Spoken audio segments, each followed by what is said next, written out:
Bom dia, pessoal!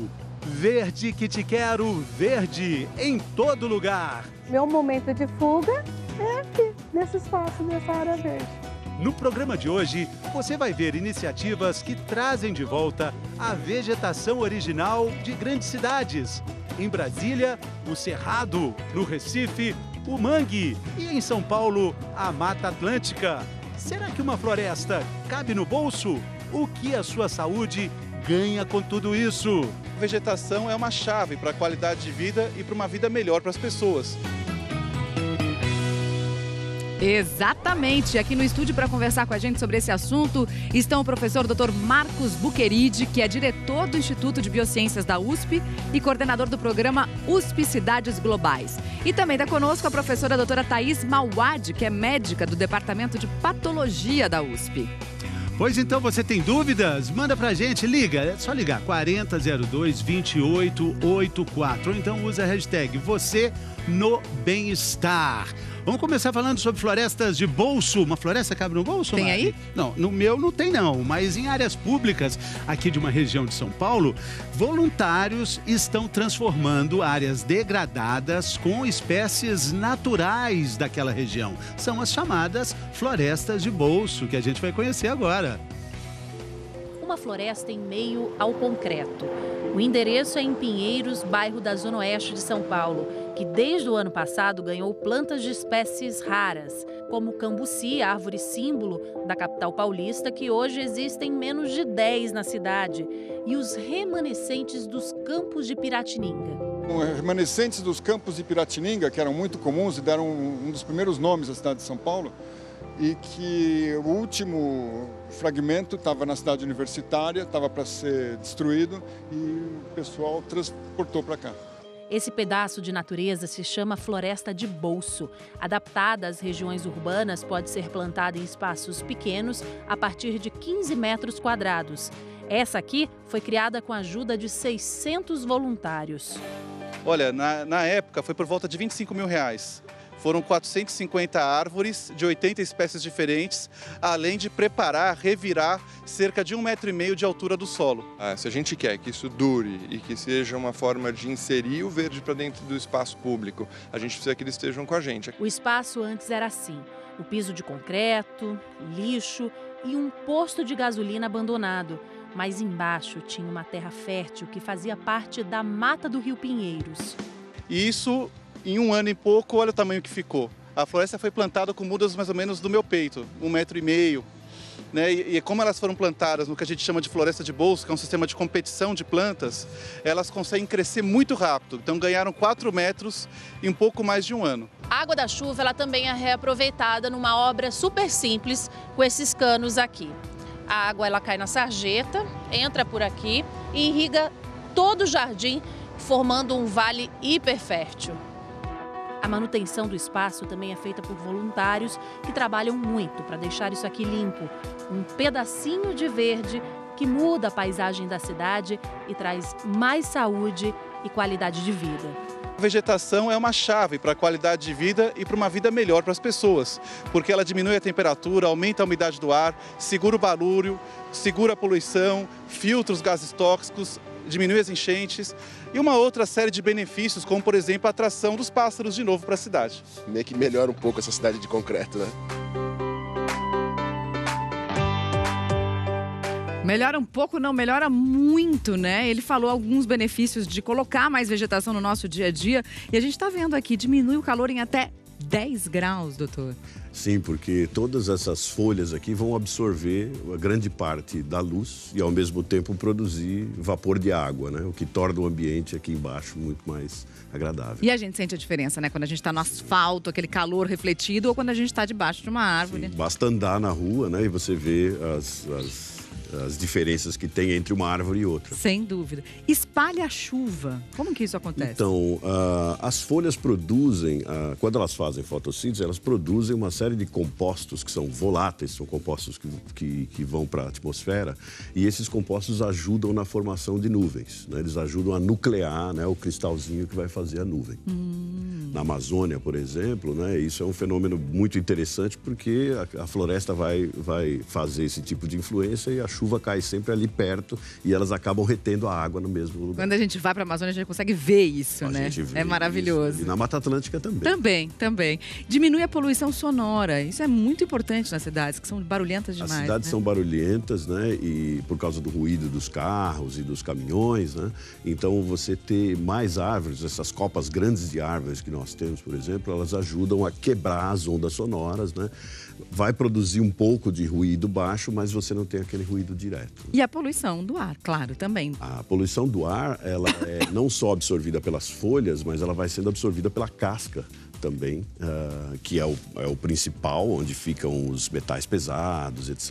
E conforme a árvore vai crescendo, ela vai também armazenando, né, guardando esses metais pesados que até servem para a gente poder ver a história, saber o que aconteceu no passado em termos de poluição. Bom, a gente vai ver agora a questão a gente viu os benefícios, vamos ver agora os malefícios da poluição, é isso? Vamos ver a questão, a senhora estava falando conosco antes do programa, é interessante esse estudo, né? Que a poluição pode fazer uma criança até engordar, doutora. Isso, então, dentre os diversos malefícios da poluição da saúde, um dos mais recentes que tem se estudado é a questão de ligar. Por que as crianças estão ficando obesas, né? Se tem algum fator a mais do que a dieta, né? Então, estão achando que a poluição pode ser obesogênica. Nessa fase da infância é muito importante marcar, né? Até os 10 anos. Isso, né? Então nesse estudo aqui que está sendo mostrado, eles analisaram a exposição dessas crianças, tanto intrauterina quanto até 1 ano de idade, onde a gente sabe que as mudanças metabólicas são importantes e provavelmente têm grande impacto na vida perene, né? Até na vida adulta. Então, nesse estudo foi mostrado que crianças expostas no 1 ano de idade a maiores concentrações de NO2, com 10 anos de idade elas pesavam mais, né? Tinham até 1 quilo a mais. Mostrando, então, que talvez esse efeito obesogênico, não ligado à dieta, da poluição. Só a poluição foi responsável por 1 quilo a mais. Isso, então, o que se acredita é que a poluição ela é pró-inflamatória e possa ter até um efeito, vamos dizer, neuroinflamatório, influenciando áreas do cérebro que façam a pessoa ter mais ansiedade, comer mais, ou mexer em substâncias ligadas à regulação da insulina, por exemplo, né? Que façam que tenha uma tendência a acumular mais gordura. Gente, então plantar mais árvores pode diminuir até a obesidade e, por exemplo, a resistência à insulina. E é por isso que está começando hoje, em busca dessa grande qualidade de vida, mais uma vez o projeto Verdejando, que todo mundo aqui na Globo tem muito orgulho. E a gente vai visitar hoje 3 locais, São Paulo, Recife e Brasília. Em cada um desses locais, voluntários estão plantando árvores e plantas típicas da região para restaurar o que a gente sabe que foi bastante degradado. Vamos começar por São Paulo, então. Ananda Apple, onde você está? Bom dia! Bom dia, a gente até já está se sentindo mais magro aqui nesse local. A gente está num antigo lugar conhecido como o Presídio do Carandiru, que mudou completamente a energia porque se transformou em Parque da Juventude. E nada melhor do que estar plantando aqui mais um pedaço da Floresta de Bolso. Os voluntários estão plantando cabreúvas, angicos, copaíbas, cerejeira do Rio Grande, tudo árvore da nossa mata nativa. Os sacos que a gente vê são de adubo para melhorar essa terra, porque é uma terra muito ruim aqui na Zona Norte. Então, pessoal, melhora a terra e a árvore cresce mais rapidamente. A prova disso é a Floresta de Bolso, que o Verdejando ajudou a instalar aqui no ano passado. A floresta tem cerca de 1 ano e já está com 4, 6 metros de altura de árvores nativas. Essas pessoas que você vê subidas na escada é do grupo Orquideia, uma brincadeira com a palavra orquídea. Eles resgatam orquídeas que os condomínios descartam porque já não estão mais floridas, mas estão vivas e nada de botar vida fora. Eles recolocam, fixam nas árvores, porque é assim que as orquídeas vivem. Não é em vaso, é mesmo em árvore. E aproveitando esse astral verde aqui na Zona Norte, já tem gente fazendo uso desse novo ar que a Floresta de Bolso traz. Um grupo de meditação. Eles estão aqui nesse formato circular, que é para ajudar a fazer essa reconexão da natureza. Vocês do bem-estar, e acabaram de dizer isso, Como faz diferença ver horizonte, ver árvore todo dia. Quem está numa cidade grande, às vezes nem se dá conta da falta que isso faz. E como muda o astral? É só a gente se lembrar da folga do fim de semana, das férias, a gente volta recarregado. E aqui, desse lugar com um pouquinho de Mata Atlântica, a gente vai para outro. Aproveitando que o Verdejando vai até 1º de dezembro, agora a gente dá uma chegadinha no Cerrado, até Brasília, onde está a repórter Bárbara Lins. Está verdejando aí, Bárbara? Verdejando muito, Ananda. Estou aqui num lugar maravilhoso, que é a Floresta Nacional. Essa é a segunda vez que o Verdejando vem para cá.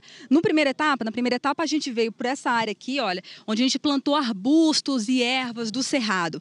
Agora a gente está numa segunda etapa, onde a gente vai plantar as árvores do Cerrado. Nessa área aqui, olha, tem até a turma ali já se preparando. São 80 alunos de uma escola pública do Distrito Federal que eles vão fazer a preparação aqui do solo para plantar árvores como aroeira, ipê, genipapo, cajuzinho do Cerrado, que é um caju tipo aqui da nossa região, e vários tipos de ipê. O ipê é uma planta muito conhecida, aqui, bem característica do Cerrado, que dá aquelas flores amarelas, brancas, rosas. E esse espaço aqui é muito importante para Brasília, porque o Cerrado ele é conhecido como o berço das águas. E ele não é importante só aqui para o Distrito Federal, não. Aqui ao meu lado, a gente vai conversar agora com Alexandre Sampaio, ele que é do Instituto Chico Mendes, que é responsável por essa área. E é isso, né, Alexandre? Assim, é o berço das águas do Cerrado para o Brasil inteiro, né? É isso mesmo. Além da enorme biodiversidade, o Cerrado abriga as nascentes dos principais rios brasileiros. E aqui vão ser várias árvores diferentes, exatamente para valorizar essa nossa diversidade, né? Que às vezes a gente acha que os cerrados são árvores simples, básicas, não, mas a gente tem uma grande biodiversidade. Né? Temos uma enorme biodiversidade. Só de plantas, são mais de 12 mil espécies de plantas. Perfeito, muito obrigada, Alexandre. Bem, a gente vai continuar acompanhando ao longo de todo o dia, vai ter a preparação do solo. O grande plantio vai acontecer no sábado, mas ao longo de toda essa semana, o Verdejando aqui em Brasília vai estar com várias atividades. Por exemplo, hortas urbanas. E daqui de Brasília, a gente vai para Recife com a Clarissa Gloss. Clarissa, como é que tá aí o Verdejando? Tá bombando por aí? Bom dia, a gente está precisando, né? Bom dia a todos. Nós falamos do Recife, uma cidade que a gente pode dizer que nasceu sob o mangue. O mangue ainda é preservado em várias áreas, mas aqui, por exemplo, onde a gente está, o bairro já cresceu, já se urbanizou. E para onde a gente fala aqui, ó, nessa praça a gente procura, não tem sombra, não tem árvore. Então, Verdejando chegou aqui bem cedinho, às 6 da manhã. E olha só, essa força-tarefa da criançada para plantar essas mudas nativas aqui da Mata Atlântica, para trazer sombra para que as crianças possam aproveitar esse parque, essa pracinha aqui, onde tem brinquedo. Aqui nessa praça, ela é rodeada por 3 escolas e aqui, ó, todo mundo querendo participar.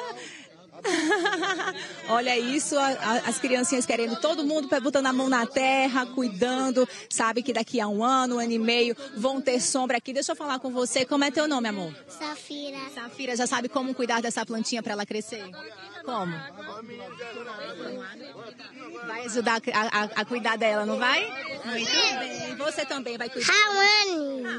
Todo mundo aqui querendo aproveitar. Deixa eu conversar com o Marcílio Luna, ele é engenheiro florestal. Marcílio, bom dia para você. São 27 mudas que estão sendo plantadas aqui da Mata Atlântica. Por que vocês escolheram esse tipo de planta para cá? Primeiro, o motivo já por ser espécies nativas da Mata Atlântica, né? E segundo, a gente busca um arranjo paisagístico para que, além dos benefícios da sombra, trazer a avifauna para a praça, além disso, trazer uma beleza cênica, né? Porque o grande importância também é a gente ter uma beleza cênica nos espaços públicos. Vai ter pau-brasil, pau-ferro, vai ter pitangueira também. Isso. A gente tem aqui a sibipiruna, que tem uma floração muito bonita, floração amarela, muito bonita. A gente tem o pau-brasil também desse lado, com uma floração muito bonita, é amarela. Do outro lado, nós temos já ipê roxo, ipê branco e ipê rosa. A gente sabe que a comunidade vai ter um papel importante para também colocar água nas plantinhas para daqui a um ano e meio ter sombra. Mariana, Fernando. Obrigada, Clarissa. Obrigada, Bárbara. Obrigada, Nanda. Bom Verdejando para vocês, que a gente consiga realmente plantar essa consciência nessas coisinhas lindas que estavam aí do seu lado. Obrigada, viu? Muito bacana. Isso aí, né? Muito legal. Agora, a gente está falando de uma cidade verde, né? Uma cidade verde. Uma cidade verde pode existir em lugares que a gente nem imagina, né? Por exemplo, dentro de um hospital. Vamos ver. Quem já passou muito tempo internado ou foi acompanhante, sabe o quanto angustia ficar num quarto de hospital e só ter um corredor para passear. Por isso, ter um espaço verde como esse que é mantido aqui nesse hospital em São Paulo pode ser um alívio para a mente e para o coração.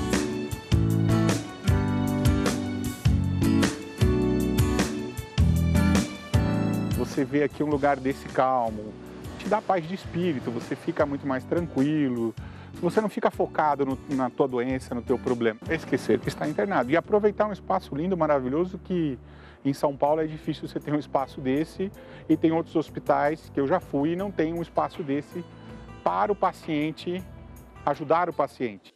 O sentimento do Alexandre, que está internado para tratar uma infecção, é o que motiva o hospital a valorizar cada vez mais o bosque cultivado há 121 anos. Quando alguém interna, essa passagem pelo hospital, ela não precisa ser ruim. Ela tem que ser o melhor possível para que ela consiga se restabelecer como até ela estivesse na casa dela. Para isso, não faltam esforços. Além de manter e catalogar espécies que dificilmente vemos por aí, o hospital permite encontros emocionantes por aqui. Tem quem encontre a paz só de admirar o bosque à distância, como a Maria da Glória, que vem com a mãe ao hospital 3 vezes por semana para sessões de quimioterapia e hemodiálise. Quando venho aqui, eu me conecto com a natureza, então o dia passa mais leve. Passa mais leve para quem trabalha aqui também. Existem horários e dias da semana fixos que vem uma fisioterapeuta para poder fazer ginástica laboral com os profissionais. E é um momento de desestressar. É uma atividade rápida e depois a pessoa retorna para a área de trabalho. Com esse verde e essa paz, todo mundo sai ganhando. Todo mundo, né? Eu ia falar isso, que a natureza restaura, né? Restauradora. Restaura demais. Isso é um efeito restaurativo. Né? Então, muitos estudos hoje estão em várias áreas da saúde, estão entendendo que o contato com as áreas verdes é benéfico, né? Então, como as áreas verdes são benéficas? Então, tem vários mecanismos pelos quais se acredita que o contato das áreas verdes faz bem à saúde. E a gente está vendo aqui, atrás dessa plaquinha aqui em cima de nós, falando que aumenta a interação social. Aqui onde a gente está, com esse verdinho em volta, dá até vontade de ficar mais tempo no banquinho conversando. Então, se você mora numa rua arborizada, perto de uma praça que tem, né, que é uma praça qualificada, você vai levar seu filho, você vai conversar com a sua vizinha, você vai caminhar mais. Então, esse é um dos motivos pelos quais se acredita que as áreas verdes sejam benéficas. A outra é a atividade física. Então, quem mora perto de um parque, perto de uma praça, numa rua arborizada, tende a caminhar mais, né? Tende a se exercitar mais. É um efeito que tem importância principalmente para as doenças cardiovasculares. Tem um efeito do estresse, né? Diminui o estresse. Então, se olhar para uma área verde, né, como a gente viu nesse hospital, como já tem estudo mostrando que pacientes que se recuperam olhando para áreas verdes tendem a pedir menos analgésico, tendem a chamar menos as enfermeiras. Então, esse efeito do estresse tem a ver até com áreas do seu cérebro que são ativadas enquanto você está olhando para uma área verde, que são diferentes das áreas do seu cérebro que são ativadas quando você está olhando, por exemplo, para o ambiente urbano. Tem os efeitos diretos, os efeitos ecossistêmicos que as árvores trazem, como o Marco já falou, que todos esses efeitos de tirar a poluição, aumentar a umidade, diminuir a temperatura, tem efeitos diretos na sua saúde. Então, o fato de você respirar menos poluição vai ter impacto na sua saúde cardiovascular, vai ter impacto, já tem muitos estudos mostrando o impacto de você ter árvores numa rua com desfecho gestacional. As mães tendem a ter filhos, ganham filhos com mais peso, né? Então, é benéfico, tem estudos gestacionais, estudos de saúde mental. E muito importante a árvore na calçada. A árvore na rua, ela é um grande filtro, que muitos estudos mostrando que tem um efeito da saúde bem importante. A árvore na calçada, São Paulo precisa também, né, professora? A gente está chegando no verão, vai ficar muito quente e a árvore aumenta a umidade, né? A gente está vendo ali, né, uma árvore cheia de borrifadores, porque é uma das funções importantes que a árvore traz, diminui o calor, não é, professor? Uma dessas nossas grandes tipuanas, ou as cibipirunas, as grandes árvores que nós temos, podem produzir até 400 litros de água por dia em forma de vapor. Em forma de vapor. Para você ter uma ideia, só os 79 quilômetros da Cantareira preservados, eles valem 12 rios Tietê passando em cima da cidade de São Paulo. Isso por causa da fotossíntese, que a gente aprendeu lá no primário, né? No quarto ano primário, terceiro ano primário talvez, né? Fotossíntese. Vamos relembrar como é que ela funciona? Então, é o processo mais importante da natureza, o mais importante para os seres humanos, porque sem a fotossíntese nós não estaríamos vestindo roupas, não teríamos comida, nada existiria no planeta sem a fotossíntese. Nós seríamos um planeta estéril, né? Então a fotossíntese, ela começa nas folhas, né? Cada folha tem boquinhas, né? Debaixo de uma folha normal que a gente pega na rua pode ter até 50 mil boquinhas que se abrem todo dia de manhã. E para capturar o gás carbônico, o CO2... Né? São os estômatos. Esses são os chamados estômatos.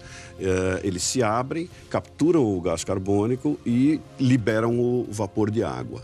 Né? Então, o CO2, que é o gás carbônico, né, vai entrar na folha, ele vai se transformar em açúcar. No fim do dia, as folhas ficam cheias de amido, que é a comida que a gente come, o alface que a gente come, ele está cheio de amido, né, que veio da fotossíntese. E cada vez que uma molécula de água entra nesse processo, ela é quebrada e libera oxigênio. Então, as árvores não só produzem esse vapor de água e os voláteis, que eu falei antes, como também produzem oxigênio. 50 mil boquinhas que o sol alimenta. Olha que coisa mais linda. Você não precisa alimentá-las, mas elas te alimentam com umidade. Agora, tem uma pergunta na internet para a gente saber no próximo bloco. Qual é a melhor planta para cultivar dentro do apartamento? Gabi, a gente também quer saber aqui no Bem-Estar. A gente volta já já, porque hoje também é dia de Bem na Fita. Tinha que ser lisa, tinha que pegar no ombro, eu tinha que balançar. O sofrimento acabou aos 17 anos, quando a Fernanda deixou o cabelo natural crescer. Olhei assim no espelho e me vi, e eu me amei. Não queria parar de olhar no espelho.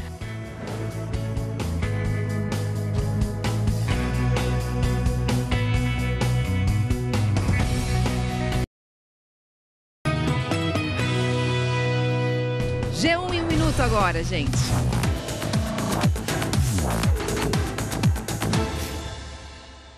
Olá pessoal, a gente está acompanhando a situação no Rio de Janeiro por conta da forte chuva que atinge a cidade desde ontem à noite. O município está em estado de atenção. Bolsões de água em várias partes da cidade estão impedindo a circulação dos carros. Foram registrados deslizamentos de terra, quedas de fios e de árvores. O trânsito está bem complicado também. Os motoristas estavam levando 1 hora para cruzar a ponte Rio-Niterói sentido Rio. Normalmente o trajeto dura 13 minutos. E em meio aos alagamentos teve cena inusitada também. Um jacaré foi parar no meio de uma das pistas da Avenida Ayrton Senna, na Barra da Tijuca, Zona Oeste. Quase foi atropelado, mas foi resgatado pelos bombeiros durante a madrugada. No G1, dá para você ficar de olho na situação em toda a cidade em tempo real. E morreu hoje, aos 77 anos, o cineasta italiano Bernardo Bertolucci. A imprensa italiana cita uma longa doença, mas a causa da morte não foi divulgada. Ganhador de 2 Oscars, Bertolucci dirigiu filmes como O Último Imperador e O Último Tango em Paris, filme pelo qual recebeu várias críticas nos últimos anos ao admitir ter filmado uma cena de sexo não consentida. Mari Fê. Valeu, Cauê. Bom trabalho. Semana só começando. Boa semana Cauê. pra gente. Abração pra você. Tchau, tchau. Até mais. Tchau, tchau. Bem na fita agora, gente. A Nilessa Tait vai mostrar pra gente 2 mulheres que gastaram muito tempo e muito dinheiro em busca do cabelo ideal, até que elas perceberam que elas já tinham o cabelo ideal.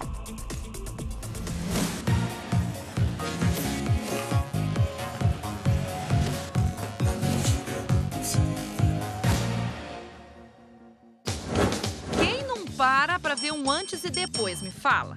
E esse eu não podia deixar passar. A Fernanda postou isso na rede social. O textão que vem embaixo, ela mesma vai contar. Tudo começou na escola. Com 10 para 11 anos, começaram a falar que eu era menino. Ah, porque você parece um menino, que seu cabelo não desce, seu cabelo não cai, não molha. realmente eu não via outras pessoas como eu. Eu chorando todo dia da escola porque todo mundo falava que eu era um menino. Na medida que os fios cresciam, vinha a vontade de ser igual a todas as outras da sala. Tinha que ser liso, tinha que pegar no ombro, eu tinha que balançar. Eu queria muito prender. Por que você queria? Porque não era assim. Não era bem isso. Eu queria muito ter um rabo de cavalo, poder prender. E quem dava o cabelo liso era a prima cabeleireira, na base do secador da Chapinha e do Formol. Até franja você Franja, claro. Era uma vida, ela tinha 11 anos, ela chegou lá em casa na primeira vez que a gente foi alisar. Era umas 9 horas da manhã e ela saiu de lá 8 horas da noite. Eu era malvada da Chapinha Azul. Queimava, eu colocava a mão na testa, eu pedia pra parar. Na hora do secador, misericórdia. Nossa, a hora do secador era o fim e ela já sabia, né? Eu já sabia. Que eu ia chorar, que eu ia pedir pra parar, aí ela esperava. Para tudo. Isso aí a gente vai ter que visualizar bem. Vamos lá pra fora, pro cenário real, onde tudo acontecia. A lavanderia da casa da Fernanda. Vai vendo o sofrimento, que não era. Tinha que separar. E aí a gente começa com o secador primeiro. Assistente de cabeleireiro. Nossa, já sentiu o puxão. Tá doendo? Você já sofreu horrores. Numa mecha. Imagina isso tudo. 10 horas aqui, né? Mas eu aguentava, eu era forte. Tudo pelo liso. Tudo pelo liso. Como que é hoje você não passar por mais nada disso? Nossa, é um alívio, uma libertação que não tem explicação. Quer fazer o cabelo inteiro? Nunca mais. O sofrimento acabou aos 17 anos, quando a Fernanda deixou o cabelo natural crescer. Eu deixava o cabelo crescer e puxava muito pra prender o meu cabelo. Pra ninguém ver que a raiz tava com 3 dedos natural e tava o resto liso. E aí não passava mais as 10 horas com a prima. Você começou a aproveitar mais o fim de semana, né? Exatamente, a gente começou a ter vida. E a Fernanda aguentou firme até o cabelo natural crescer o suficiente. E aí chegou o dia de finalmente se livrar do que ainda existia de liso. Catei uma tesoura comum. Eu erguia assim meu cabelo e cortava assim na divisão, né, que eu consegui enxergar entre o liso e o crespo. Depois eu coloquei um espelho atrás, assim, no box do banheiro, amarrei com uma cordinha e fui cortando. Olhei assim no espelho e me vi, eu falei, gente, eu sempre fui assim. Por quê? Me perguntavam. E eu me amei, não queria parar de olhar no espelho. E coisa simples pra muita gente virou uma liberdade enorme pra ela. Como que era pra cair numa piscina? Como que era quando chovia? Não era. E hoje, sai, dá uma batida, chacoalha, né? Eu chacoalho bastante assim. Aí já faz assim e já era. A chapinha azul. A chapinha azul. Toma, te dou de presente. Pode ficar. Se aceitar. Se reinventar. Se amar. A história da Nayeli também já teve os capítulos de negação. Durante a semana eu fazia escova, chapinha, eu detonava o meu cabelo. Tanto é que minha cabeça ela era cheia de ferida por conta do método de alisamento, né? Capítulos de transição. Um processo doloroso. As pessoas aceitarem você de uma outra forma é difícil. Primeiro veio um solto enrolado, depois um raspado do lado e depois as longas tranças. Muita gente falava pra mim que o meu poder todo estava no meu cabelo. Foi quando ela começou a se questionar. O cabelo, ele faz parte da minha identidade, mas eu não sou só isso, entendeu? Eu não quero me prender a isso. Por que eu não posso ser bonita sem esse cabelo? Eu comecei a me amar, eu comecei a ver que eu era bonita assim de outras formas, que eu não precisava me igualar a um padrão. É muito prático, eu me sinto muito poderosa com a cabeça raspada e eu acho super diferente, né? E ao encurtar o tamanho do fio, Nayeli diminuiu também o espaço entre a aceitação e a realização. É uma baita evolução. Eu acho que tem muito a ver com amor próprio mesmo, que isso foi construído em cima de muita dor, de muita luta, de eu poder me aceitar. Foi um processo lento, mas chegou. Uma libertação, uma super libertação.